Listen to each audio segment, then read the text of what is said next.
नमस्कार, मैं हूं आपके साथ रोहित।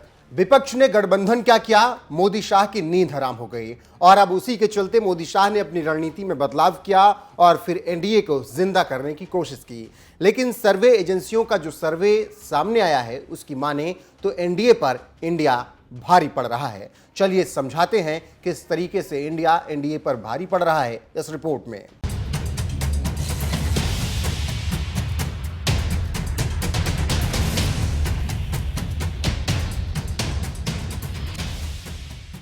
दरअसल लोकसभा चुनाव 2024 के लिए सभी पार्टियां पूरी तरीके से मुस्तैद हैं और इसीलिए पार्टियां तैयारी भी शुरू कर चुकी हैं और शुरुआत भी ऐसे हो रही है कि पूछना नहीं।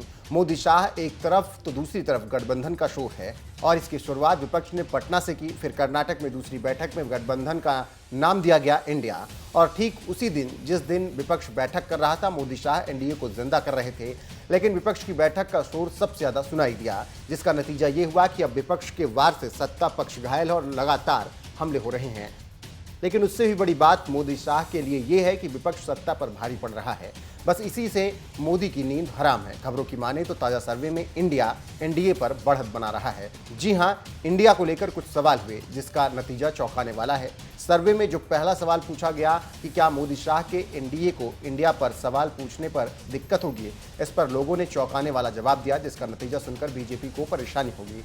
खबरों की माने तो 18 जुलाई को बेंगलुरु में हुई विपक्षी दलों की दूसरी बैठक में महागठबंधन के लिए इंडिया नाम की घोषणा की गई थी।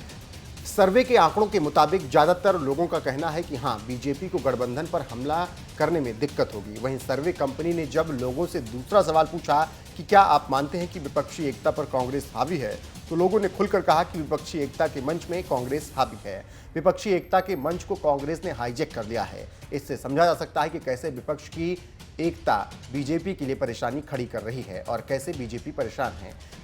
ये तो रहा सर्वे का मसला। जानकारों की माने तो बीजेपी के लिए सब कुछ ठीक नहीं चल रहा है।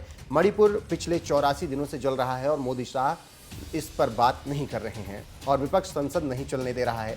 सरकार चुप्पी साध कर अपराध को बढ़ावा दे रही है। लेकिन लोकसभा और राज्यसभा में विपक्ष लामबंद हो चुका है और सरकार पीएम के बयान को खारिज कर रही है। सरकार का बयान है कि वो 176, 267, 193 पर बहस को तैयार है, लेकिन लोकसभा में बात बन गई, लेकिन राज्यसभा में 267 पर चर्चा चाहती है, लेकिन सरकार इनकार कर रही है। तो आप समझ सकते हैं कि क्या कुछ हो रहा है और क्यों अपनी गलतियों से सीखने के बजाय मोदी शाह गलती पर गलती कर रहे हैं। देखना होगा कि आगे क्या होता है, लेकिन एक बात तो तय है कि मणिपुर को लेकर सरकार बैकफुट पर है और जितना देर करेगी उतना नुकसान होगा। देखना होगा कि आगे क्या कुछ होता है और इस पर कब पीएम बयान देते हैं।